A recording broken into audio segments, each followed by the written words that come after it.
Está no ar mais um TV Pet Show. E olha, se eu fosse você, não saía daí porque o programa tá incrível. Dá só uma olhadinha no que nós preparamos. Vamos falar sobre os perigos do anticoncepcional em animais com a doutora Jéssica Castelo Branco. A doutora Miriam Marinho fala do atendimento à onça Sansão.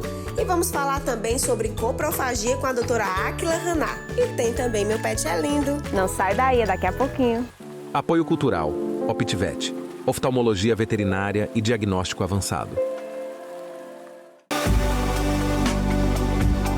A clínica nasceu do desejo de fazer oftalmologia com excelência aqui em Fortaleza. Nós construímos uma história de credibilidade e confiança com os nossos clientes e os nossos colegas veterinários. Continuamos nos investimentos de novos equipamentos, ampliando o nosso laboratório, a nossa ambulância, que é inédita aqui no Ceará, e nós vamos ampliar também o nosso horário de atendimento até às 21 horas. Gente, eu estou aqui com a doutora Jéssica Castelo Branco, médica veterinária, minha xará de sobrenome. A gente tem que puxar aí, né, doutora, para ver se tem alguma familiaridade. Possível. Tudo bem, doutora? Tudo bem. Obrigada por aceitar nosso convite. E assim, é um assunto que a gente vai falar que eu estava conversando com você antes. Não era nem para a gente abordar esse assunto, já era para ser uma coisa certa e proibida, não é, doutora? Com certeza. Que é o anticoncepcional utilizado em cadelas e gatas. Doutora, ainda existe muita gente?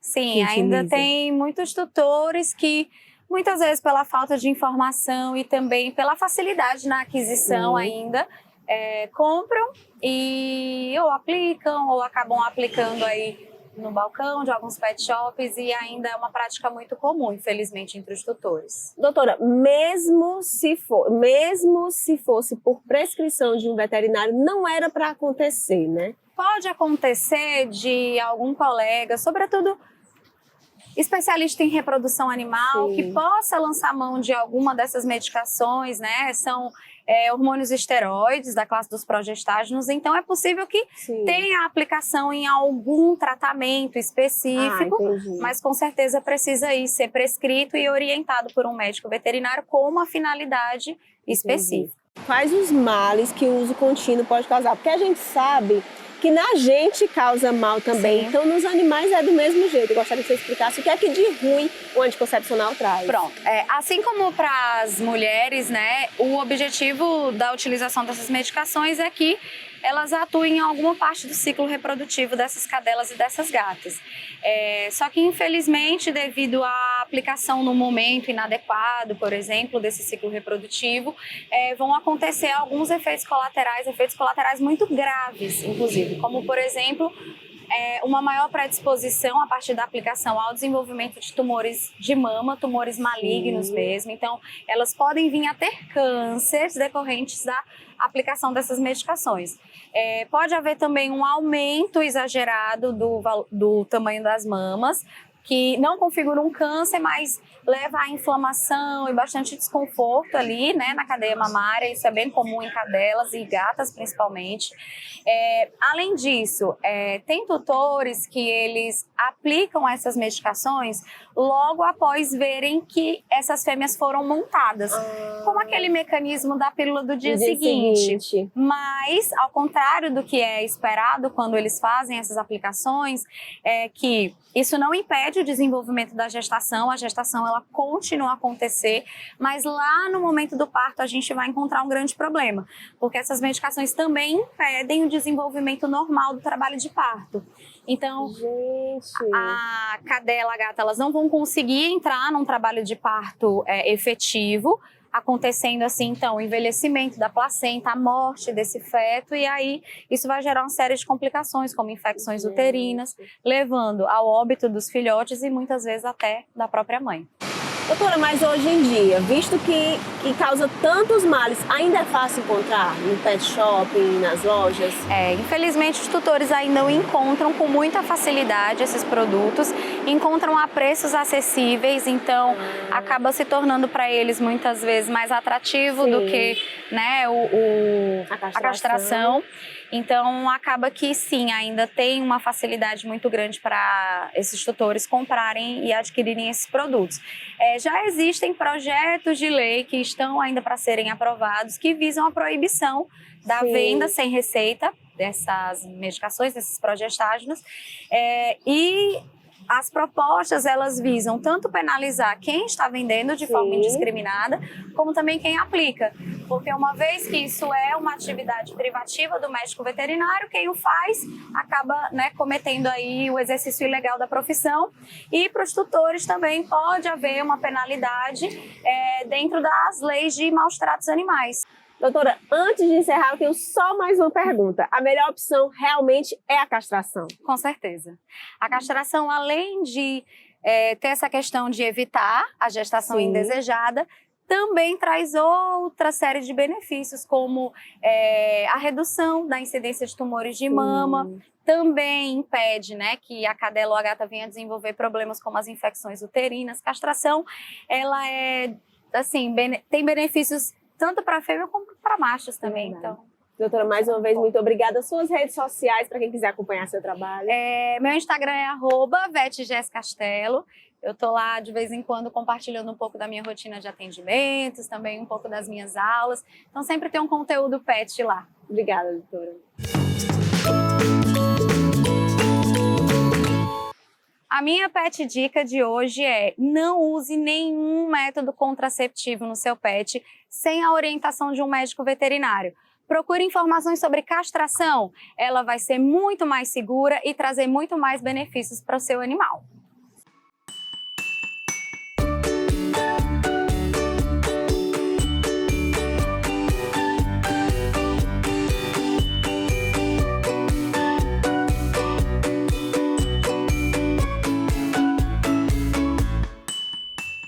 Gente, eu estou aqui com a doutora Miriam Marinho, médica veterinária, pioneira em odontologia aqui no estado do Ceará. Tudo bem, doutora? Quanto tempo?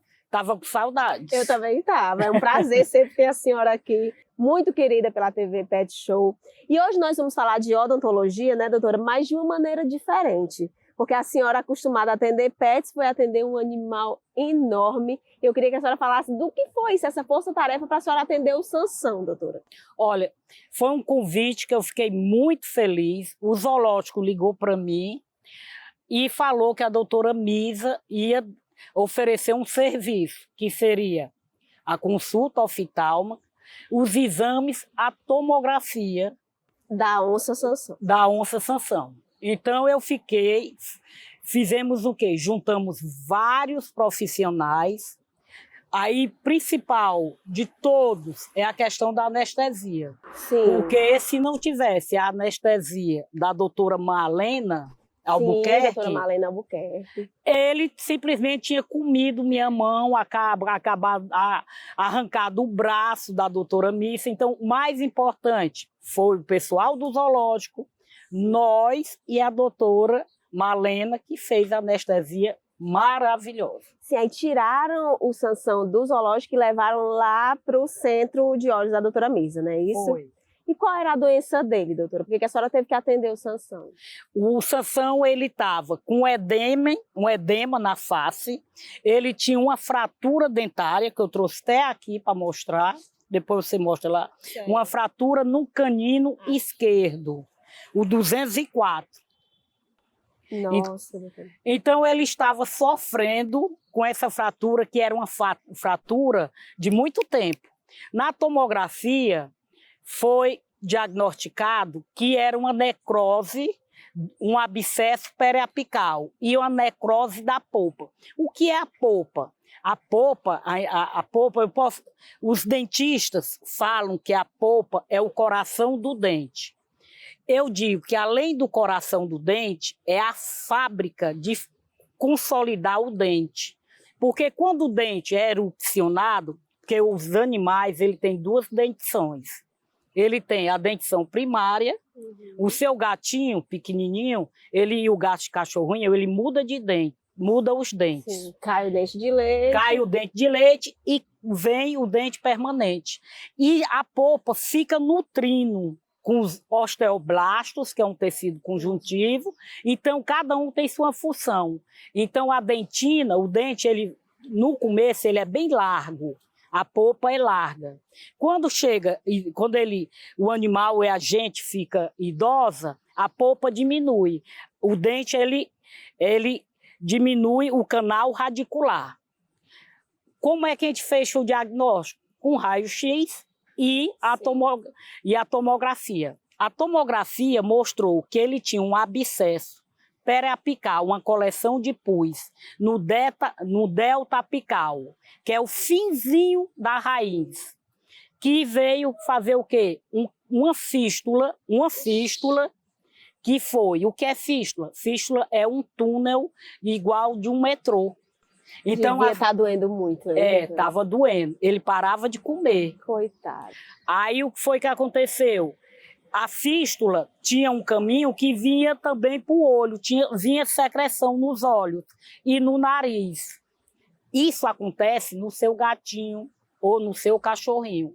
Aí me chamou, mas só um detalhe. Quando eu fiz meu primeiro curso de odontologia, a primeira aula é aprender a arrancar dente. Eu não queria extrair o dente do Sansão, da Puma, que é um Puma. Que a senhora veio até com a camisa para homenagear, linda, linda. Eu comprei quando eu fui para o Chile, e o Puma, ele é um animal silvestre que ele das Américas. Ele vem desde o Canadá até aqui no Brasil. Sim. Então ele passa pelo Chile, pela América Central, e ele tanto mora no frio como mora no calor. Se adapta fácil. Aí quando eu tenho mania, toda vida que eu viajo, eu compro uma blusa com um animal. Eu estudando a origem do Puma, aí eu disse, eu tenho uma blusa de Puma, olha, aí eu trouxe. Então, terminando aqui Sim. a história do Sansão. A senhora teve que tirar? Tive que extrair, infelizmente. Aí, quando eu fui fazer meu primeiro curso em São Paulo, a primeira aula é aprender a arrancar dente. Eu escolhi o canino. Eu disse, olha, eu estou no Ceará, estou no Nordeste. A gente tem que aprender a extrair o dente mais difícil. Mas é muito difícil arrancar um dente. Foi um sucesso, porque o meu material é bom, e são 28 anos trabalhando, porque, para lhe dizer, o canino, eu ia trazer, é desse tamanho o canino. A coroa é isso. E a raiz é isso. Você tem que retirar a tábua óssea, porque o dentista não faz força. Ele tem que puxar na hora que vai. Ele usa o buticão apenas para puxar. Não é para fazer força. Se tem alguém extraindo o dente e faz força até balançar a cabeça, tem que aprender a extrair. Tem que aprender a extrair. Doutor, e agora, nesse momento, o Sansão está bem? Está tudo resolvido com a saúde bucal dele? Está ótimo. Já fizeram 2 sedações para fazer a avaliação e trocar ele de recinto. Já me mandaram a foto, ele está perfeito. Doutora, a senhora queria dar um recadinho, e eu acho muito importante esse recado que a senhora quer falar sobre a questão de animais em extinção. A onça, ela está em extinção, a onça parda?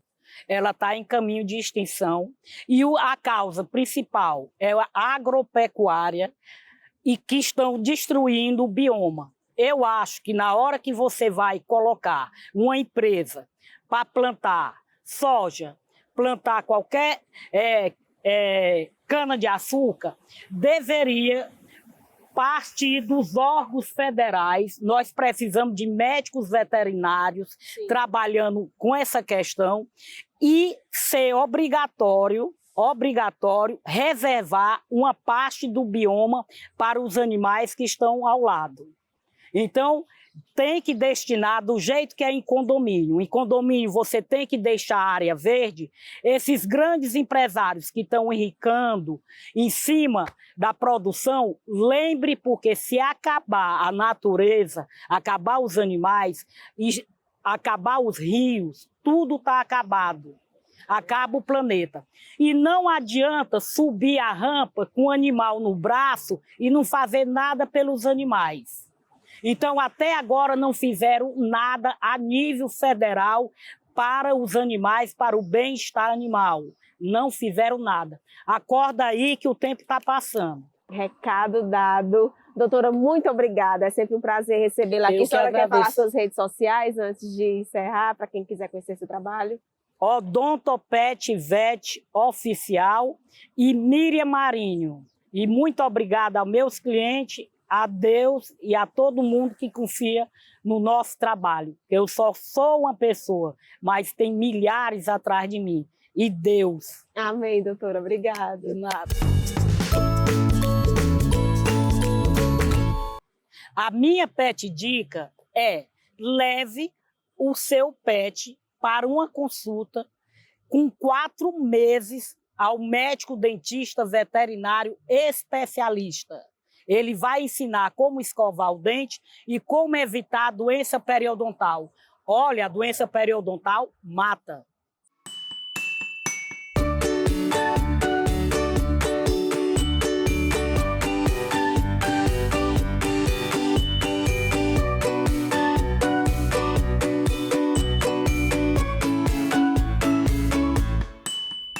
Eu estou aqui com a doutora Áquila Raná, médica veterinária, professora universitária e mestre em ciência animal. Tudo bem, doutora? Tudo bem. Prazer em tê-la de volta aqui.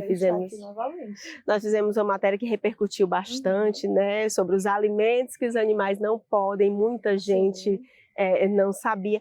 E agora a gente vai falar de um assunto, doutora, que quando acontece é uma dor de cabeça para esses tutores, que é a coprofagia. Talvez você não saiba pelo nome, mas quando souber o que é, vai se identificar. Exatamente. O que é a coprofagia, doutora? A coprofagia é o ato do animal ingerir fezes. Pode ser autocoprofagia, ou seja, ele ingerir suas próprias fezes, ou alocoprofagia, que é o fato dele ingerir fezes de outro animal. De outro animal. E por que acontece isso, doutor? O que é que está no animal para ele querer comer as fezes? Então, são inúmeras causas. Podem ser causas naturais, como, por exemplo, nos primeiros dias de vida, ele pode ingerir fezes para alterar sua microbiota intestinal, e também para conseguir algumas vitaminas, né, das fezes da mãe. A própria mãe pode também estar aí lambendo, no momento que ela vai lamber a parte urogenital do animal, para poder ele miccionar e defecar, ela ingere também essas fezes. Ela também pode ingerir as fezes que estão ali ao redor como forma de manutenção da limpeza daquele local. Isso seriam questões naturais. Sim. Questões genéticas e hereditárias também podem acontecer, né? No caso de algumas raças terem predisposição de apresentar essa característica, né? Tipo Lhasa, Maltês, Shih Tzu, Spitz alemão, Retrievers, Yorkshire. Então também tem raça predisposta a fazer isso. Tem a predisposição. E tem outras causas dietéticas ou causas de manejo comportamentais. Aí seria, por exemplo, causas comportamentais, o animal muito estressado, muito ansioso, que fica muito tempo sozinho. Às vezes ele vai comer as fezes e o tutor vai e repreende ele, né? Às vezes é uma forma de chamar a atenção, às vezes é uma forma de esconder as fezes. Às vezes ele está imitando também o tutor que está recolhendo as fezes, ele tenta imitar. Então, são várias causas. Questões dietéticas ou patológicas, deficiências nutricionais também podem levar a isso, e essas deficiências podem ser patológicas, como o animal, por exemplo, tem uma síndrome de má absorção intestinal, tem problemas no fígado, no pâncreas, então ele não vai conseguir absorver essas nutrientes no seu corpo. E aí vem as questões do manejo, né? As questões do manejo em que a gente interfere nisso também. Por exemplo, quando a gente está oferecendo uma ração de baixa qualidade para o animal, ele vai ficar com déficit nutricional. Além disso, a gente às vezes fornece uma quantidade maior do que é necessário, o animal vai comer muito, muito, muito, e não vai conseguir absorver tudo, as fezes vão sair quase que a ração. Aí ele vai sentir vontade de comer aquelas fezes.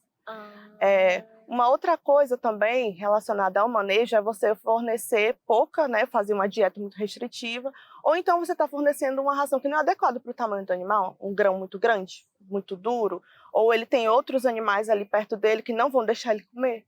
Então ele vai ter déficit nutricional e aí ele vai, né, predispor esse problema. Outras questões de manejo também, que às vezes por nossa causa, deixar o animal muito tempo sozinho. A gente não sair para passear, não deixar brinquedinho com ele, deixar em um espaço muito pequeno, que as fezes vão ficar disponíveis durante muito tempo. Isso tudo são fatores que predispõem a esse comportamento. Entendi. Mas aí, doutora, o que é que eu faço para eu descobrir o porquê que ele está fazendo isso? Como é que eu devo fazer? Pois é, são inúmeras causas. Pois é, eu não sabia que tinha tanta causa assim. Por isso que a gente tem que levar o animal imediatamente ao veterinário para poder excluir, principalmente, primeiro as causas patológicas, né? Tem que fazer exame para saber se o animal tem verminose. A própria verminose, algumas verminoses deixam as fezes mais palatáveis, deixam elas mais saborosas. Então, meio que assim, você tem que descobrir primeiro o que não é. Porque, assim, geralmente a maioria desse comportamento está relacionado ao comportamento. Mas também pode ser patológico ou dietético, né? Então a gente tem que levar para poder logo, examinar. Agora, doutora, eu vejo, se eu não conseguir evitar a tempo e ele já comeu, vai dar algum problema? Tem alguma consequência disso? Na verdade, seria a longo prazo, né? Sim. O animal ficar ingerindo fezes durante muito tempo, ele vai meio que fazer a manutenção de verminoses, protozoários, pode adquirir algumas infecções virais ou bacterianas também, além da halitose, né? Que é aquele hálito um pouco fétido na boca do animal. Entendi. Aí o que eu faço, doutora? Se a gente descobriu o porquê, tem algum tratamento? Ou eu posso interferir no comportamento dele? Tem alguma coisa que eu possa fazer? Na verdade, as duas coisas. Eu posso descobrir o que é, né? Mas nesse meio termo aí, a gente geralmente faz a modificação da alimentação do animal, né? Uma alimentação mais adequada.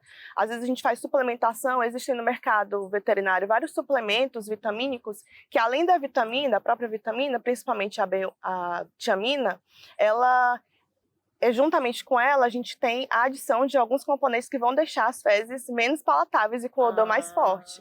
Então isso ajuda muito, a gente usa bastante disso. Além disso, o manejo que a gente vai ter que modificar, né? Em alguns casos, a gente até pede para que o tutor entre em contato com algum profissional do comportamento animal, né? Um adestrador, para poder auxiliar nesse processo, né, de educação sanitária do animal. Doutora, eu não imaginava que a gente teria tanto assunto com apenas esse tema. O Hélio já fez assim, o nosso tempo está acabando, mas eu tenho certeza que em casa irão surgir muitas dúvidas. Talvez a gente abra até uma caixinha de pergunta e aí você se compromete a vir aqui para responder essas perguntas, porque é um assunto que precisa demais de uma atenção. Antes de encerrar, doutora, fale suas redes sociais para quem quiser acompanhar seu trabalho. Aquila Hanna Vet, meu Instagram. Pode seguir, eu tenho algumas publicações lá que vocês vão gostar. Doutora, mais uma vez, muitíssimo obrigada. Eu que agradeço.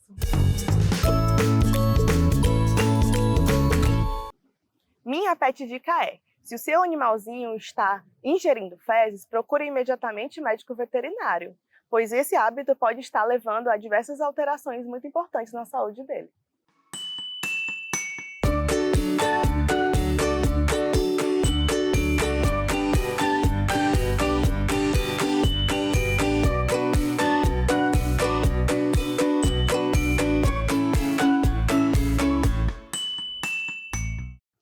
Muita coisa boa no programa de hoje, né? É uma pena que tudo que é bom dura pouco, mas não sai daí, porque eu vou deixar ainda aquele recadinho básico. Você quer rever uma matéria ou tem uma sugestão? É só entrar em contato com a gente através das nossas redes sociais. Tem em casa um pet que é lindo, faz uma foto ou vídeo e envia no nosso WhatsApp. Chegou agora, perdeu o TV Pet Show aqui na TV? Tem nada não, dá uma olhadinha no nosso canal no YouTube, @TV Pet Show. Tem todas as matérias lá para você. Aproveita e ativa o sininho que é para dar aquele apoio. Ou então você pode posicionar a sua câmera no nosso QR Code e ir direto para lá. Eu vou ficando por aqui. Um grande beijo e até semana que vem.